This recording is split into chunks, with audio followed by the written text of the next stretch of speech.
Peptide fingerprinting by mass spectroscopy is a very robust method of analysis of protein sequence in a very short and effective way.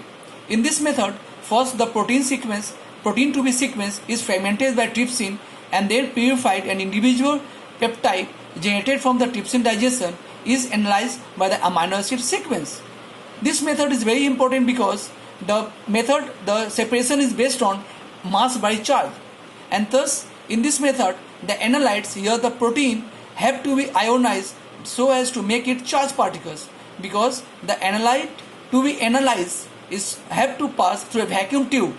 So to pass through a vacuum tube, the analyte should be charged. The charging may be done either by protonation, that is addition of the proton, or deprotonation, removal of a proton. In case of deprotonation, the negative charge, the analyte becomes negatively charged, and in case of protonation it becomes positively charged because proton ions is added. Suppose a molecular weight of peptide is 1232.55. So if we add proton, so plus 2, the charge also increased by 2 plus, ultimately the m by z value will be 617.28. So determining the m by z value and then referring the value of m by z in the standard database, we can come to know the individual amino acid generated, and thus the protein sequence can be analyzed. This method is very important because even the nanogram of protein can give you the best result. So mass spectroscopy, the overview of mass spectroscopy.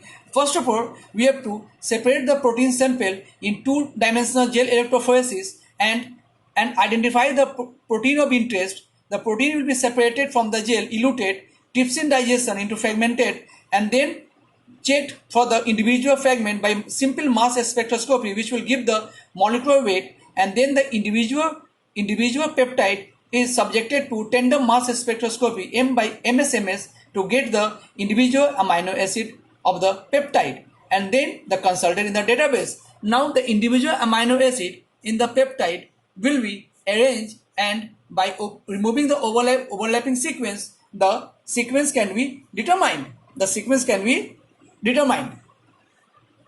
Next, the 3 steps in mass spectroscopy is ionization,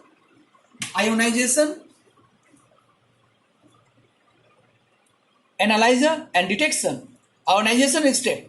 In ionization, there are 3 different types of ionization technique commonly used: the MALDI, electron spray ionization, and fast bombardment, atom bombardment. The most common is a MALDI and is also called soft ionization technique. In MALDI, the analytes of interest, here it is a protein, is mixed with the matrix. The matrix is the aromatic compound and should not be reactive with the analytes. Thus, it is inert, and they are added together, mixed together, and then it dissolved in a weak organic solvent like acetonitrile. The acetonitrile, or pure water, can be used to dissolve the matrix and the analytes of interest, and then they are allowed to evaporate. In the room temperature, the weak organic solvent will evaporate, resulting into core crystal of protein and the matrix. Now, this protein and the matrix will be ionized and analysis is done through different analyzer. The electron spray ionization is a technique where the sample when present in liquid form is passed through the microinjection, and it will be form the foam, and then it is analyzed. And fast atom bombardment, here in a chamber, the inner gas are there, and the gas will act randomly. It will attract the molecules, and then they will be ionized. Analyzer of 3 types: time of flight, the most common, and the quadrupole and the triple quadrupole. Time of flight is the analyzer. This is a tube, the vacuum tube, and if this is a sample, the time taken by the sample to reach the detector, this is a detector, is determined by the detector, and once the time is determined, the m by z value will be easily known. And detector is a digital screen that will detect the analytes when it comes and strike the analyzer. Now, MALDI-TOF is the most common method of protein sequencing. And this is the example of mass spectroscopy. Matrix assisted laser desorption, ionization, and time of flight. Here, the core crystal is kept in front of the analyzer. The laser, strong laser beam, it is ionized, it is sublimated, and then high electric current will helps in the ionization. And the same type of analyte that is positively charged in the case of protonation passes through the detector and gives you the spectrum. And by seeing the spectrum, comparing the database, we can come to know the molecular weight of the spectrum. Now, to know the protein sequence, we have to go for the MSMS, tandem mass spectroscopy. In tandem mass spectroscopy, two masses are combined together with a chamber called collision-induced dissociation.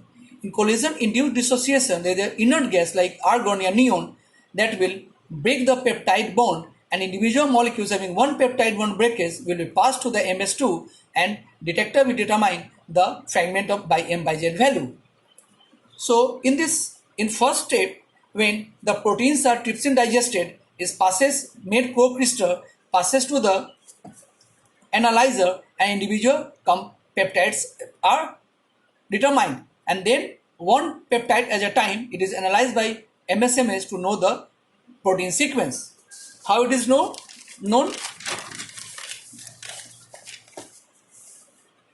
The machine is operated in MSMS mode.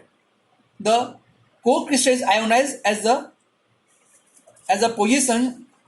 positively charged peptide enters the time of flight 1. The smallest M by Z value travels first and enters the CID, which contains the inert gas. The smallest peptide will first enter the CID, and the CID, the dissociation, collision-induced dissociation, the peptide will break at the peptide bond, and then the one amino acid will get detached, and the other remaining will be the other fragment. So two fragments will be generated. Fragment 1, suppose in molecules 1, only the first peptide bond is broken. So one amino acid will be generated and the other will be another fragment. And this will be passes through the time of flight and enters the detector, and the M by Z value will be determined. Now suppose there are number of molecules of same peptide, and these are the assigned amino acid. So one molecules at a time the peptide bond will be broken. So suppose in molecules 1, the first peptide bond is broken, and thus it will pass the detector, and this is the peak which will be formed, the smallest one, and the biggest one will be the last. Again, the second molecules of same peptide, suppose the breakage is in this position.